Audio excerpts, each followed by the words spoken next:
Welcome to the Postscript, a weekly YouTube series and podcast where we are talking with pastors who are also professors from the Living Faith Bible Institute. And this week we have a very special guest, Pastor Alan Shelby of Harvest Baptist Church of Blue Springs. And he's a dear friend of mine and has influenced many of the pastors in the Living Faith Fellowship. And I'm really excited about having him here. We're going to have a great conversation today. So welcome, Pastor Alan Shelby. Thank you. Glad to be here. You're very formal.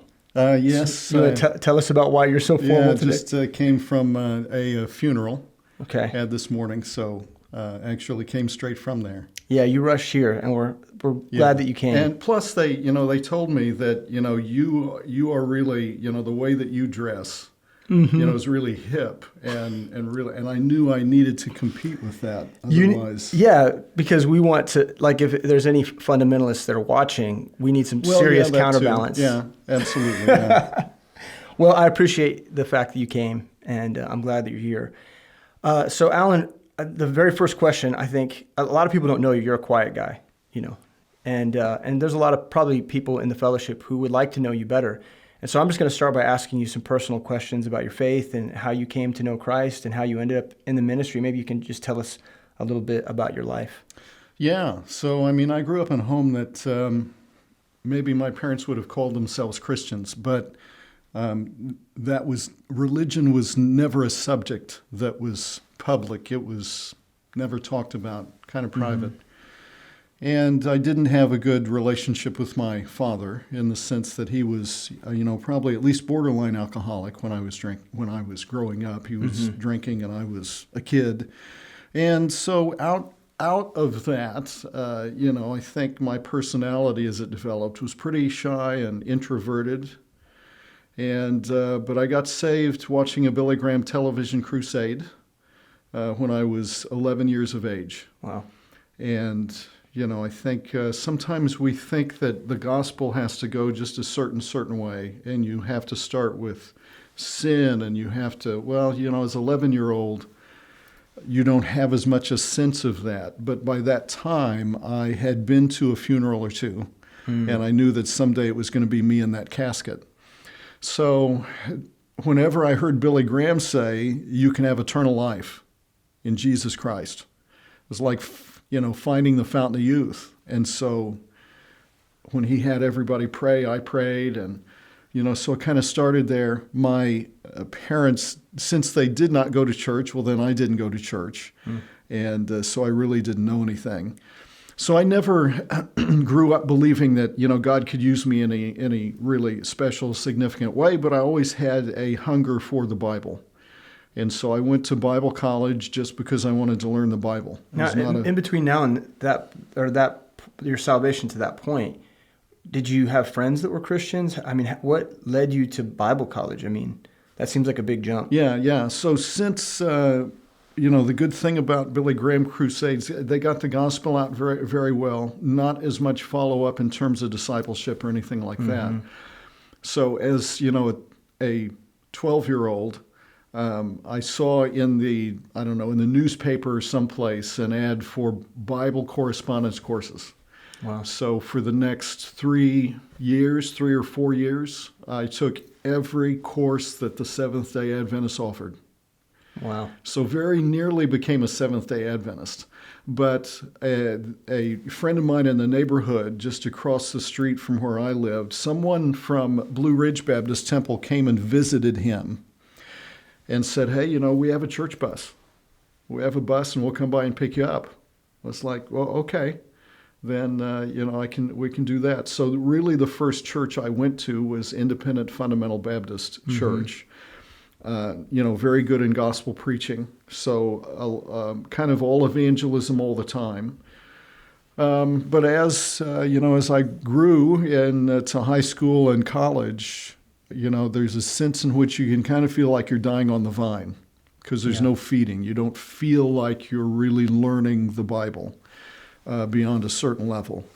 And so I went to Bible college just because I, wanted to study the Bible. And my major was not pastoral ministry. Really? What were you majoring in? Well, I majored in biblical studies and particularly New Testament biblical studies. And, for bachelor's degree, my minor would have been New Testament Greek. And then a Master of Arts degree also in biblical studies. Which school was that? So Calvary Bible College, Okay. now Calvary University here Okay. in Kansas City area for bachelor's degree. And Luther Rice Seminary, which is kind of nominally affiliated with Southern Baptist for, seminary degree, master's degree. And other doctoral work after that towards expository preaching degree, but mainly in biblical studies. And because I wanted to study the Bible. Sure. So how did I become a pastor, or how did I read? Well, I volunteered. I don't know. I stepped out. And again, my view of spiritual gifts would not necessarily be that you only have one, or that you necessarily have one stronger than another one per se. I think giftedness is based upon opportunity. And need. I've heard you talk about this before. So Yeah. if there's a need that arises, is God not capable of outfitting a person to meet that need, right? And some people will think you need this special call, and unless you feel or you hear a special call, and some people do get that. So some people do, but I did not. The result of where I'm at is simply a result of, I hope, walking with God, following God. So I was called to salvation. Out of that call to salvation came service and ministry and further leadership into specific ministry niche in terms of pastoral ministry. And we just discovered this just a couple of years ago, that you came to Blue Ridge Baptist Temple the same way I did, on the bus. That was the church that I grew up in. Maybe you came on my bus. I was a bus captain for a couple of years. Really? Yeah, maybe. This would have been in 84, 5. So that was a couple of years after I left. Okay, all right. So we just missed each other then. Yeah. Yeah, but that's okay. Yeah. We're together now. That's right. What counts, That's all right? that counts. So how did you end up pastoring? Like, you started talking about that. How did you end up actually in a pastoral role? Well, so, I went to Bible college, and as I was nearing the end of Bible college ministry, the college and career pastor at Blue Ridge moved on to another job someplace else. And so I asked Pastor Daly, well, what do you think? I mean, I'm about to get my degree. And so for whatever reason, he said, okay. Not sure that he should have, but he did. And, what I discovered was I can be very shy, I can be very introverted. But if I'm the one at the head of the aisle, I'm not allowed to be shy. So, he would always do the invitations where you walk down the aisle and you come to the front. And if I'm the one at the front of that aisle, I'm not allowed to be shy. So, spiritual gifts, I think, step in at that point for the opportunities that you are put into. So, I mean, I didn't know that I could necessarily be a college and career pastor, but the opportunity was there. And so I asked, and he said yes. And so we started with that initially, way back in the day. Wow. And so then the opportunity at Kansas City Baptist Temple arose. Like, how did that transition take place? How did you end up at the temple? So I was there at Blue Ridge Baptist Temple. As I finished up my degree officially out at Calvary University, and kind of needed more of a full-time position, then I taught for a couple of years at one of the Christian schools in the area. And that's now that my paycheck is not tied to that, then I think Christian schools are fine. I think homeschooling is fine, but neither one is right for everybody. And, perhaps like what you can find in a lot of churches, my experience was you had kids in Christian school, and I was dealing with high school age, who didn't really want to be there, but the parents are wanting the teachers to kind of take over their role in loco parentis and to act as parent. I get that. On a spiritual level, because for whatever reason it's not happening at home. Mm-hmm. And, there were some number of kids that I'd say, it's just easy, for any of us to slip into being past master at leading a double life. So you're one way with your peers and another way in front of parents, teachers, and I was the counselor. I was a Bible teacher, but also school counselor, as it were. So I had to deal with some of those messes, or kids that were struggling emotionally at school. Yeah. And I was young, and so it just wasn't, probably wasn't as good a fit for a number of reasons. So when I came to Kansas City Baptist Temple, I just came to hang out, and knew of the person there who was college and career pastor. So we'd done some things together, and then now his class had become something kind of totally different. And so for whatever reason, shortly after I came, he and Jeff asked me to start a new college and career ministry there. Mm-hmm. And so we did that, and from there, just in 1998 we split. We were to divide and multiply, double in 5 years by dividing. So I took it literal, and gave Sam Miles the college, and I took the career, and we went from there. Yeah. So this is a complimentary question. When was your first exposure to the concept of discipleship? When did that take place? And how did that begin to impact your ministry or the way that you thought about ministry? Well, I think there's, let me first off get the nuance right, difference between biblical discipleship and discipleship. Sure. Even when I was there at Blue Ridge Baptist Temple in the last couple of years that I was there was a feeling that I think Pastor Daly also acknowledged, that people are desiring something more, and we need to maybe reasonably provide that. So we're not constantly the feeder system for other churches.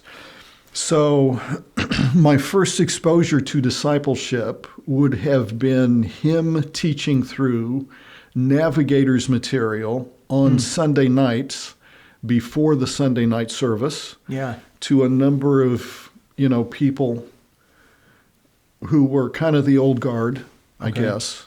So it was not really a concept of discipleship, other than, I suppose, and I left right after that point, but I suppose, we would have tried to take those Navigator lessons and utilize them somehow with someone else. Because I remember going to those Sunday nights too, but really all I remember is the afterglow and really starchy foods. Why don't we have desserts. those anymore? Well, because maybe we're more cognizant of the fact that our body's a temple. Well, I don't know.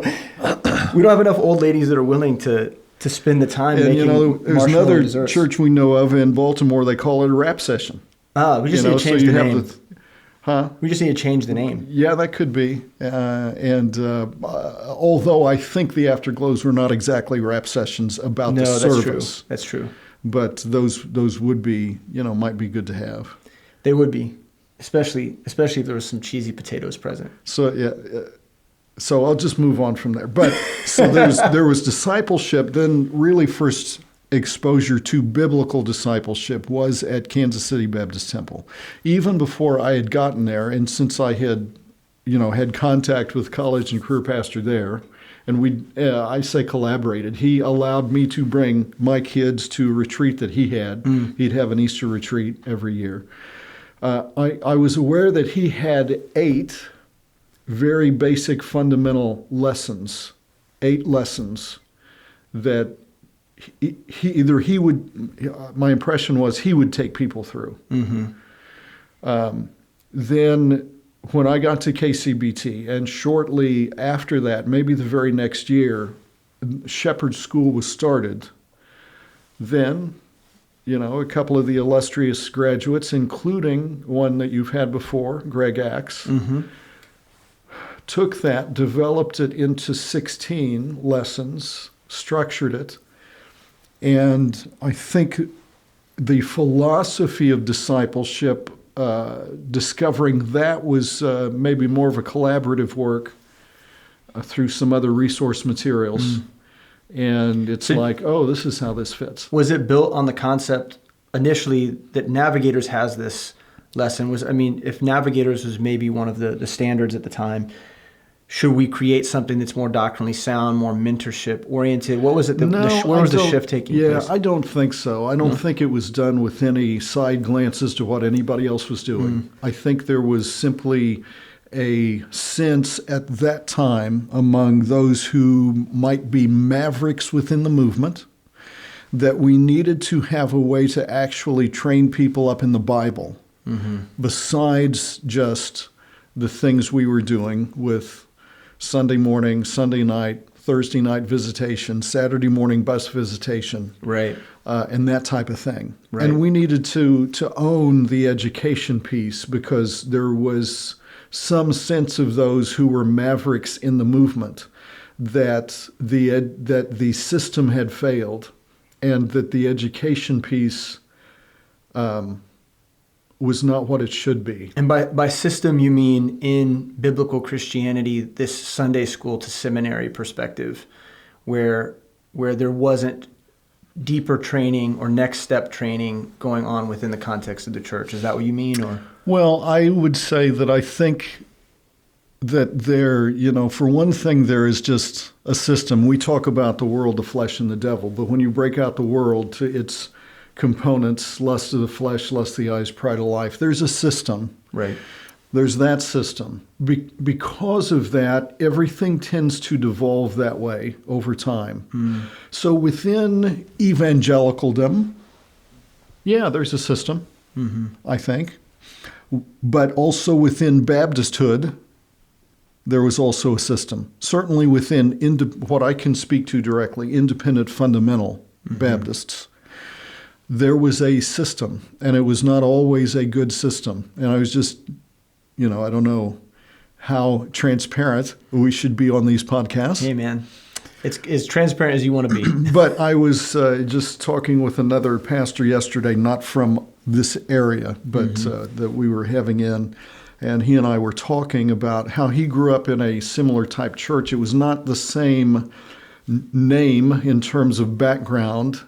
It wasn't Baptist Bible Fellowship, but it was another independent Baptist group. And he was surprised, as he got on staff, when he could observe, pastors get together and say things you would never say, either certainly not from the pulpit, but not even among your church members, or jokes or whatever. And and we can all devolve to that, but that's also part of the system, and it's a shame.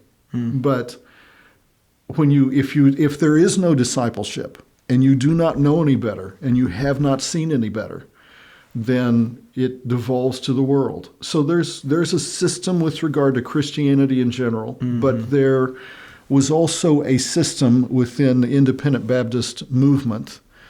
And we got a breath of fresh air, I think, with Jeff being called to pastor that church from Central America, because he also had gotten degree Luther Rice. He was kind of outside of he was from the system, but outside the system, right, and had been isolated in a war zone where he could develop a biblical philosophy, maybe picking up from different areas. I don't know how much influence, let's say, something like Navigators or Southern Baptist has Master Life, or I don't know, maybe Youth for Christ had something at the time. Campus Crusade had something. I don't know how much influence from those areas, but by the time the idea got where we were at with what we knew we needed, I think it was simply lessons that were developed in the heart of a pastor for his people. And we said, these are the topics. Here's what needs to be said. Right. And so you mentioned Pastor Jeff Adams, for people who aren't familiar with Jeff Adams, he was a pastor missionary in Central America, in El Salvador, through the late 70s, early 80s, Right. who came back home to Kansas City to pastor Kansas City Baptist Temple. And with him, he brought this concept, or at least was instrumental in creating what we refer to as a form or a philosophy of biblical discipleship. Yeah. And he was also saved through reading a Billy Graham book. Wow. Peace with God, Yeah, when he was a college student. I remember that. Yeah.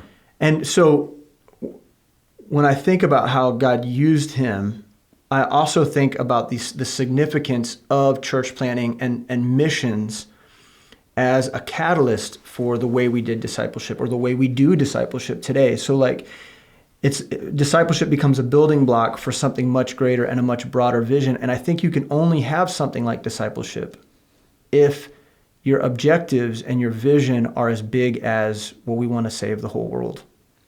Am I right? Or how do you think about that? Well, yes. But now you used a phrase to describe him that would have never been used in the system. Okay, so you described him accurately as a missionary pastor. Mm. But in the mindset of the time, there were pastors and there were missionaries. Mm. And pastors are like here, and missionaries are like here, and they're different. And some sense in which they felt like missionaries worked for pastors and for churches.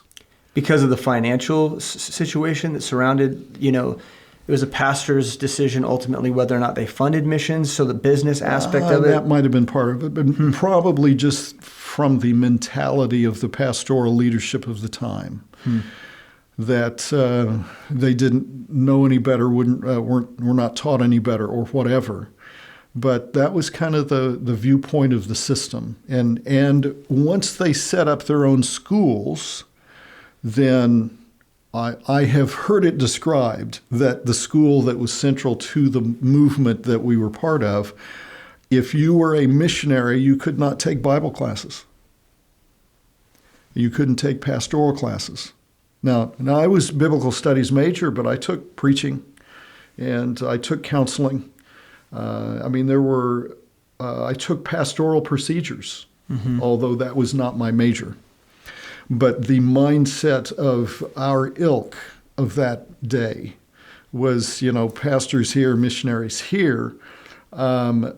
Since Jeff was willing to stay through a war zone for 10 years in Central America, then I think he was free to come back with no,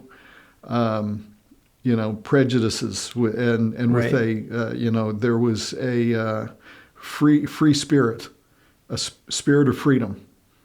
So he could flip the system on its head because he was far enough outside. So we didn't have system. to do anything like it. We didn't owe anything to anyone. We were able to. It was from the beginning was more of a maverick truly church within the movement. Yeah, in some regard. Yeah. So before we close out this segment, I want to ask you one more question. So you're kind of famous around these parts for coining the phrase "ministry runs on the rails of relationships," which was obviously a phrase that came from your heart for discipleship. In other words, discipleship in your heart resulted in this phrase that now we use kind of in a ubiquitous way anytime we're talking about ministry. Tell us where that phrase came from and why, and why it's so significant to you even today. Yeah. So I don't have many things that are original. Yeah. And I sometimes think, if a pastor's too original, then he's boring. Right. And we can tend to get ingrown eyeballs. So like with Spurgeon or many others, 70% of what I preach is going to be collated, probably from various research and study that I've done, as well as in the Word of God. But there was some point at which I was emphasizing ministry and having a church in which every member can be a minister, and seeing as I met with pastors and we talked about discipleship, how I could tell the churches where it would succeed, you might say, and the ones where it would not. Because in the ones where it would not, the pastor would not be willing to let every member be a minister. Ministry was something, reserved for himself or a few number of people. as opposed to allowing the congregation to be involved in ministry. Right. And so somewhere in that, in the middle years maybe of college and career involvement, that was just one of those Sunday things that just came out. Ministry runs on the rails of relationships. Was it in your notes? Maybe. I don't remember. I don't know if it's But it something felt I very- thought of as I was preparing to preach, or something just came out of Right. preaching. And I'm apparently a lot of the original things I don't put out there because I'm not very famous. But that particular phrase struck a chord. Now later, I think it struck a chord because people were really emphasizing relationship side of things. But my point was, we want you to minister. And unless we are willing to break down the barriers that prevent us from interacting on an equal level with international students who do not look like us, do not eat like us, do not smell like us, do not believe like us. Unless we are willing to have these significant relationships, we will not have ministry. Because at UMKC, who we were working with, if a church working in international student ministry cannot proselytize, but we don't proselytize. My goal was, and I put this in proposals and documents to them, we want to love and serve those students in the bonds of Jesus Christ. And some of them may look at us and say, hey, I'd like to be like you, but it's an even, level playing field, it is. It doesn't work this way much, but it is. Some of my kids could have looked at them and said, oh, I think I want to be a Buddhist. I think what you have is better. I'm going to be Hindu. I really want to, and it could have. But unless we were willing to have the relationships in a way that was not patronizing, and in a way that was respectful and honoring and interested, then we would not have ministry. So ministry runs on the rails of relationships. I don't know how you win anybody to Christ without a relationship. I know some people get saved reading a tract, but that's not God's preferred method, I do not believe. And I think what it's done for me, and I think the ministry that I've been involved with, is that it reminds me that what I'm doing is not some sort of formal transaction. That my objectives are not as simple as leading someone in a prayer or convincing someone of my position. My objective is to love someone in the power of Christ. Exactly. And as I build a relationship with them, and really a lot of our ministry today, at least in the Living Faith Fellowship, is functioning under a premise that says, lead with love, and it will create opportunities beyond your wildest dreams in terms of presenting the gospel. And that's where Living Faith steps in within this fellowship. Because if you're out to love and serve in the bonds of Jesus Christ, the only way they're going to see Jesus Christ is when you love and serve like he would have. Not when you convince them of a thing or you argue them into a position or whatever. So, but now check this. If ministry runs on the rails of relationships, as my wife reminded me not too long ago, relationships run on the rails of ministry. So your relationship should, once you're a mature Christian, your relationship should run on the rails of ministry, which means your next step is always relationships. Which scares us to death, those of us who are introverts. But it's exciting. And by the way, your wife is really wise.